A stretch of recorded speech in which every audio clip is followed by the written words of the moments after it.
오늘 하루도 수고 많으셨습니다. 사랑하는 우리 동산교회 모든 성도님들께 주님의 은총이 함께 하시기를 간절히 기도드립니다. 우리 지난주부터 사도신경 말씀으로 함께 은혜 나누고 있는데요. 지난주에는 진짜 믿는다는 것이 무엇인지에 대해서 함께 말씀을 나눴습니다. 진짜 믿음은 동의나 신뢰 수준에 머무는 게 아니라 믿음은 뭐라고 그랬죠? 헌신과 순종이다 라고 말씀드렸어요. 지난 한 주 어떻게 헌신하려고 노력하셨는지요? 네, 괜찮습니다. 동의는 신화를 믿는 수준이라고 말씀드렸고, 신뢰는 철학을 아는 수준이라고 말씀드렸는데, 우리의 진짜 믿음은 그 정도에서 머무르면 안 되고 우리의 삶을 바치는 헌신과 말씀에 순종하며 살아가는 것이 진짜 믿음이다. 그래서 믿습니다 라고 시작하는 그 사도신경 말씀의 그 믿음이 그거라는 겁니다. 그런데 그 믿음이라는 것이 누가 하는 겁니까? 물론 하나님께서 은혜를 주셔야 하는 거지만 믿음은 누가 하는 거예요? 내가 하는 거죠. 내가 하는 거예요. 그 누구도 대신해 줄 수가 없는 거예요. 부모님이 믿음이 좋다고 저절로 자녀까지 믿음이 좋아지는 건 아니고요. 그래서 목사님의 믿음, 부모님의 믿음, 아내의 믿음, 남편의 믿음, 내가 어느 교회에 다니는지, 우리 교회 목사님이 얼마나 유명한지 이런 게 중요한 게 아니라 진짜 중요한 건 나의 믿음이에요. 내가 어떻게 헌신하고 순종할지에 대한 믿음이라는 거죠. 신학이라는 것을 영어로 theology라고 하죠. theology라고 하는데, 테오스, 즉 하나님과 로고스, 학문, 이론, 이 합쳐진 말이 theology예요. 그런데 문제는 이 하나님을 목적으로 해석할 것인가 주어로 해석할 것인가에 따라서 그 뜻이 완전히 달라집니다. 하나님을 목적으로 해석하면 하나님을 연구하는 학문이라는 뜻이 되고요. 신학이. 하나님이 주어가 되게 하면 하나님이 알려주신 이론, 하나님이 알려주신 학문이라는 뜻이 돼요. 그런데 많은 사람들이 하나님을 목적으로 해석합니다. 하나님을 연구하는 학문. 그런데 하나님은 절대로 목적어가 될 수가 없어요. 믿음에 있어서 하나님은 우리의 주어가 되시는 분이에요. 그래서 신학은 하나님이 알려주신 학문을 하는 거죠. 왜냐하면 우리가 사람이 아무리 믿음이 좋아도 하나님을 다 알 수가 있을까요? 없을까요? 없어요. 절대로 없어요. 정말 눈꼽만치라도 하나님을 좀 많이 알았으면 좋겠지만 절대로 사람이 아무리 믿음이 좋다고 한들 그 하나님을 전부 다 알 수 없죠. 그러니 우리가 하나님을 연구한다는 건 말조차가 되지 않는 거예요. 하나님이 우리에게 알려주신 것을 우리가 배우는 거죠. 그래서 하나님이 자신을 우리에게 알려주신다라는 것을 두 글자로 뭐라 그럴까요? 좀 유식한 말로 그거를 계시라고 하죠. 계시. 하나님께서 우리에게 보여주시는 것, 계시라고 합니다. 그것을 체험하는 것, 그거 중요하다는 거예요. 그래서 감리교에서는 믿음에 4개의 기둥이 있다 이렇게 말을 해요. 제가 전에도 한번 말씀드렸는데 감리교 교단의 교리와 장정에 교리 부분에 적혀져 있는 거예요. 믿음에는 4가지의 기둥이 있는데 성경, 전통, 체험, 이성이라고 말해요. 우리의 믿음을 든든히 받치고 있는 4개의 기둥이 성경, 전통, 체험, 이성이에요. 체험이 분명히 들어가요. 그래서 아버지가 혹은 어머니가 만나서 알려주신 하나님이 아니라 내가 만난 하나님이 중요한 거고, 그죠? 그리고 나에게 보여주신 하나님이 어떤 분인지가 중요한 거예요.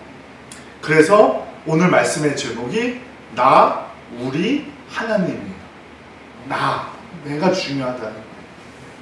그런데 그 믿음의 고백인 신앙 고백을 우리는 예배 때마다 어떻게 해요? 혼자 해요? 한 사람씩 나와서 하나요? 아니죠. 어떻게 해요? 함께 해요. 모두가 함께 고백합니다. 우리의 믿음은 함께 공유하고 한 공동체에서 서로를 격려하기도 하고 권면하기도 하면서 우리의 믿음을 함께 세워가는 거예요. 그래서 우리가 또 중요한 거죠. 우리가 함께 신앙생활하고 있다는 것도 중요한 겁니다.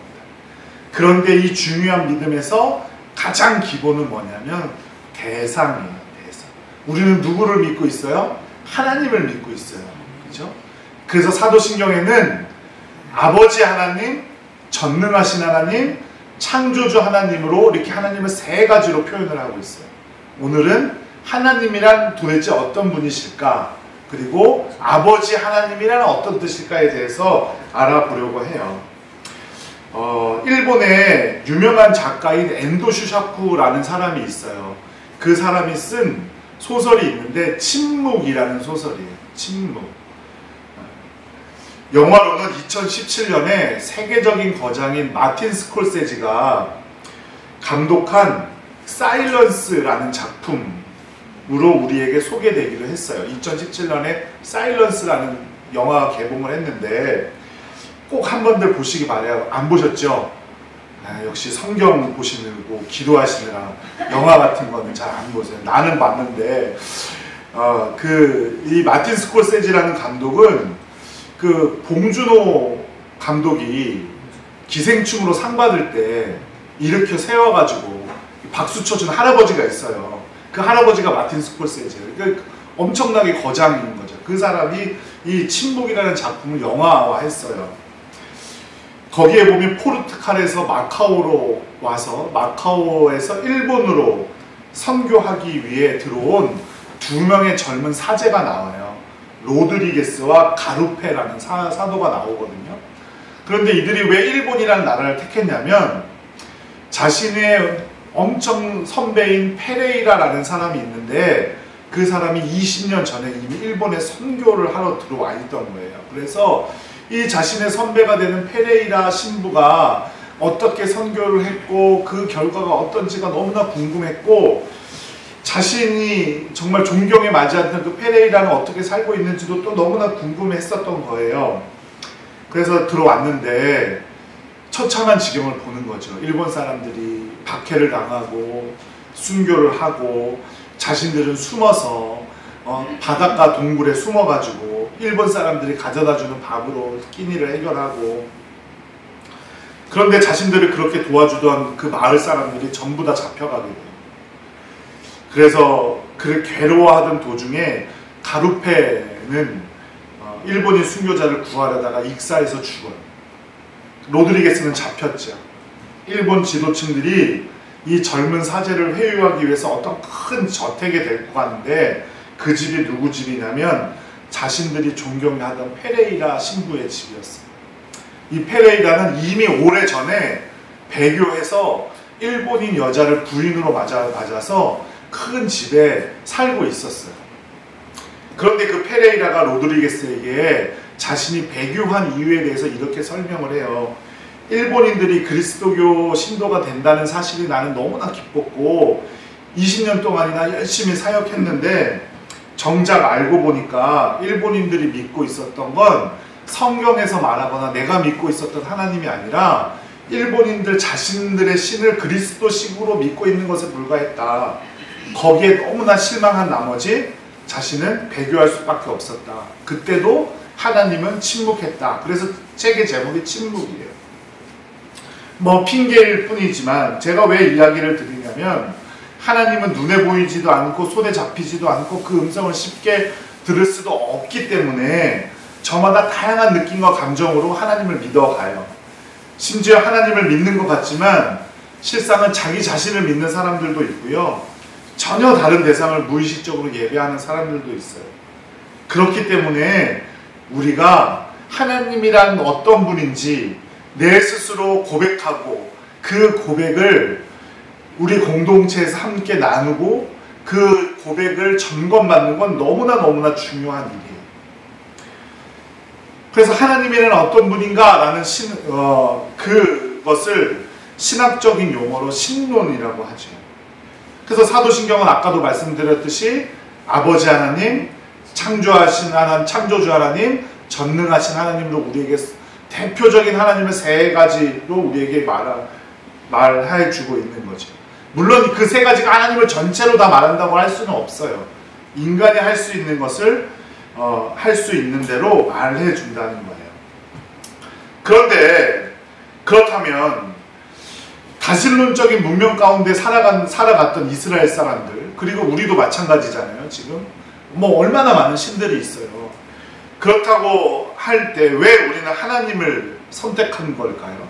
왜 이스라엘 민족들은 하나님을 선택했을까요? 그거는 사람이 선택한 것이 아니라 누가 선택한 거예요? 하나님이 인간을 선택한 거예요. 그래서 언제나 믿음은 하나님이 주어가 되는 거예요.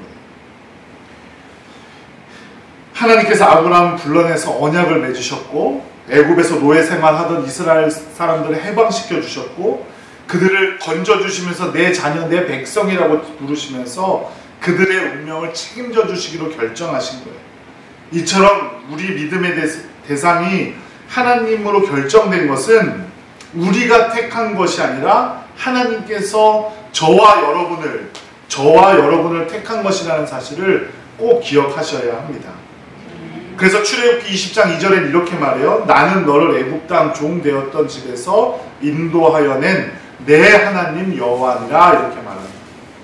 내가 잘난 것이 있어서 하나님을 선택하고 내가 선택해서 교회를 나오는 게 아니라 하나님이 우리를 선택하시고 하나님이 우리를 사랑해 주시고 우리에게 은혜 부어 주셨기 때문에 우리가 이렇게 믿음 생활을 할 수 있다는 사실을 꼭 기억하시기 바래요.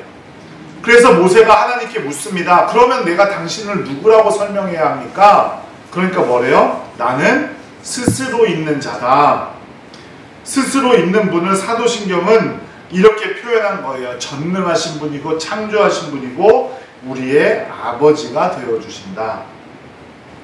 사람은 절대 아까 말씀드렸듯이 하나님을 알 수가 없어요.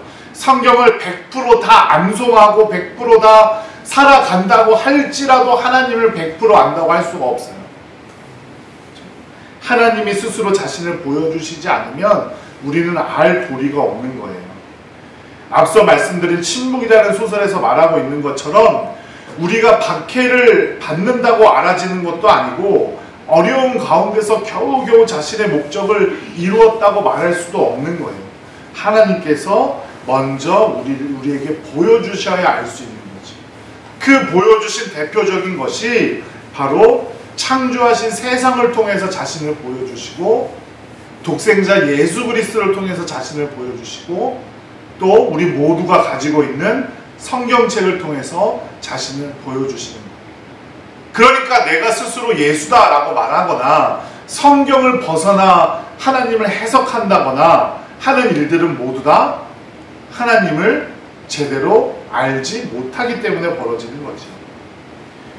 그래서 기독교에서 우리가 묵상합니다.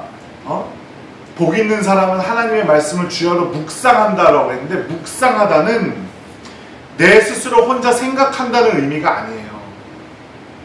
명상하는 게 아니에요. 그건 명상이에요. 내 스스로 오늘 뭐 일어날 일을 생각하면서 뭐 오늘은 이 사람 만나면 이렇게 될 거고 이렇게 하고 뭐 생각을 하는 건 명상이지 묵상이 아닙니다. 묵상은 하나님의 말씀을 생각하는 거예요. 왜 그래요? 하나님께서 뭘 통해서 자신을 보여주시니까. 말씀을 통해서 보여주시니까. 기독교의 묵상은 하나님을 통해 깊이 하나님의 말씀을 기억하는 거고 하나님을 알려달라고 깊이 기도하는 게 묵상이에요.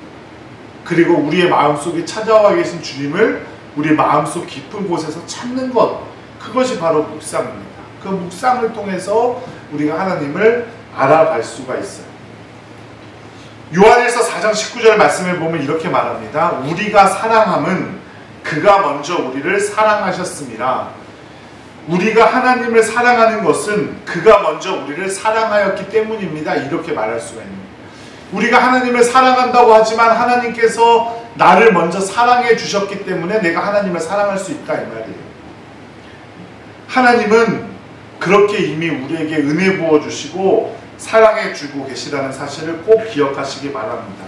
그런 분이 하나님이에요. 그런 분이 우리의 아버지가 되어주신다는 거예요. 그런데 문제는 스스로 우리에게 그렇게 보여주시는 하나님은 그대로인데 믿음을 가진 사람들이 점점 줄어들고 믿음을 지키기가 점점 어려워진다는 것이죠.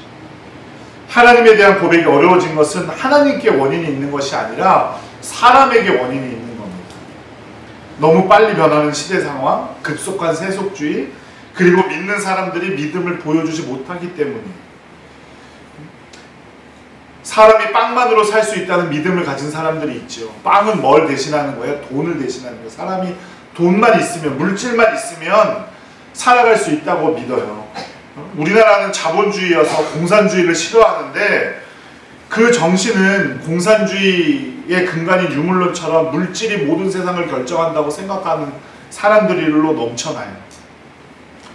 또 다른 환상은 뭐예요? 인간이 스스로 만든 것으로 자족하며 살아갈 수 있다고 착각해요. 인간이 스스로 만든 것 대표적인 것이 뭐예요? 과학이에요. 과학의 급속적인 발전은 이런 생각들을 부추긴대요. 이미 대지를 통해서 인간의 장기를 만들어 이식하는 것은 이미 다 할 수 있는 일이에요. 그 윤리 뭐 이런 거랑 부딪히다 보니까 못하고 있는 거지 이미 다 실험실에서는 다 끝난 거래요. 이제 우주로도 나가죠. 인간의 감정까지도 느낄 수 있는 AI가 개발되고 있어요. 이게 좋은 일인지 나쁜 일인지 나쁜 일이겠지만 구글 이번 주에 뭐 AI 막 이슈가 됐잖아요. 거기다가 본문이랑 30분이면 30분, 20분이면 20분 딱 넣으면 설교 한 편이 뚝딱 하고 나온대요. 그래서 목사님들이 걱정인 거예요. 이러다 목사님들도 AI로 대체되는 건 아닌가. 마지막으로 쾌락이 인간을 만족시킬 수 있다는 생각을 해요. 사람들은 쾌락을 추구하고 쾌락을 통해서 평안과 만족을 누리며 살 수 있다고 환상 가운데 빠져 있죠.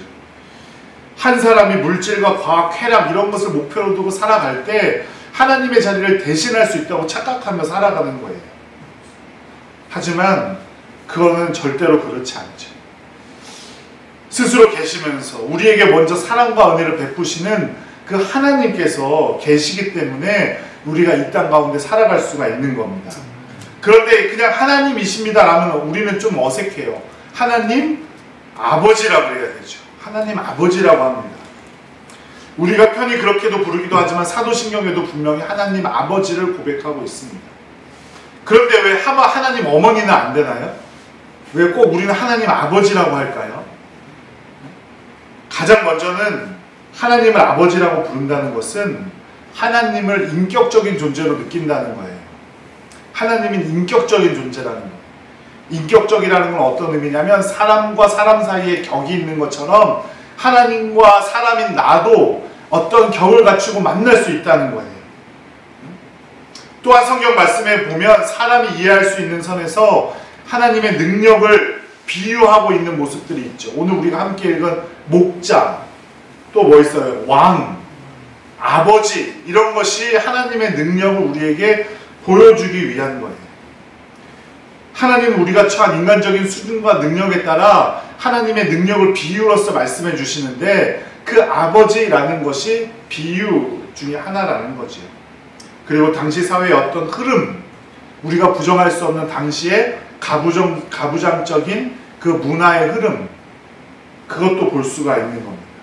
아버지의 혈통을 따라 하나님의 형상을 따라 지음을 받은 우리가 그래서 하나님을 우리에게 생명을 주신 하나님을 우리에게 먼저 찾아오신 그분을 아버지라고 부르는 겁니다. 생명의 근원이다 라는 뜻이죠. 그래서 자녀들은 누구의 성을 따릅니까? 아버지의 성을 따릅니다. 생명의 근원이 아버지에게서 왔다고 생각하기 때문에. 이건 동양의 문화가 아니고 서양은 더 철저하지요. 자신의 생명이 아버지로부터 왔음을 담고 있는 표현이 바로 하나님 아버지예요. 그렇게 능력이 크신 전능하신 분이 나와 함께 하신다라는 사실을 비유로 보여주는 것이 바로 하나님 아버지입니다. 그 놀라운 능력을 가지신 분이 지금도 우리와 함께 하시고 우리를 돌보고 계시고 한없는 사랑을 부어주시고 은혜를 베풀어 주시고 계세요. 그게 바로 하나님 아버지예요. 그러므로 우리가 하나님 아버지를 고백할 수 있고 하나님의 자녀됨이 크나큰 영광이기를 간절히 바랍니다. 로마서 8장 15절엔 이렇게 말해요. 너희는 다시 무서워하는 종의 영을 받지 아니하고 양자의 영을 받았으므로 우리가 아빠 아버지라고 부르짖느니라. 신학자 어거스틴은 이런 말을 남겼어요. 하나님은 그의 능력에 있어서는 우리의 전능자이시며 그의 사랑에 있어서는 우리의 아버지시다. 전능하신 하나님의 대칭되는 호칭이 바로 아버지 하나님이라는 뜻이에요. 그래서 이런 말을 더 합니다. 하나님이 전능하신 분인데 만일 우리에게 사랑이 많으신 아버지가 아니라면 우리는 심판을 받게 될 수밖에 없다.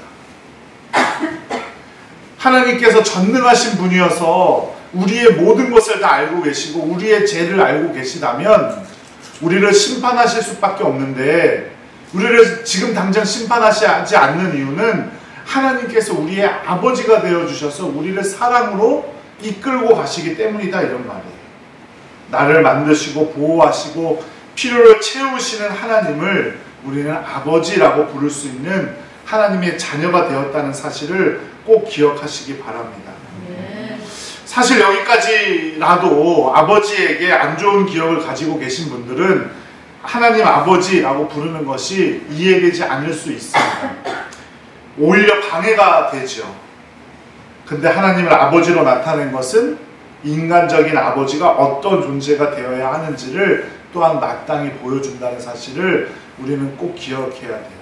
그래서 남성분들은 정말로 자신의 자녀들에게 하나님 같은, 하나님께서 우리를 사랑해 주셨듯이 사랑할 수 있는 아버지가 되어야 한다는 사실을 꼭 기억하시기 바라요. 하나님께서 우리를 향해 베푸시는 긍휼과 돌봄, 헌신, 그 사랑을 나타내기 위해서 쓰신 표현이 아버지예요. 우리 가운데 인생이 막막하게 느낄 때가 있고 지금 그런 생각을 품고 힘든 가운데 계신 분들도 있을 거예요. 자신이 너무나 초라하게 느껴지고 보잘것없는 모습을 보며 좌절하시는 분들도 있을 거예요. 그럴 때일수록 우리 하나님께서 아버지가 된다는 사실을 꼭 기억하시기 바랍니다.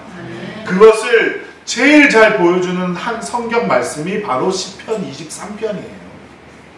나의 목자가 되어주시고 언제나 나를 푸른 풀밭과 실만한 물가로 인도해 주시고 사망의 음침한 골짜기에 있을지라도 내가 해를 당하지 않을 것은, 해를 당하지 않을 거라고 믿는 것은 누구 때문이야? 나 때문이 아니에요.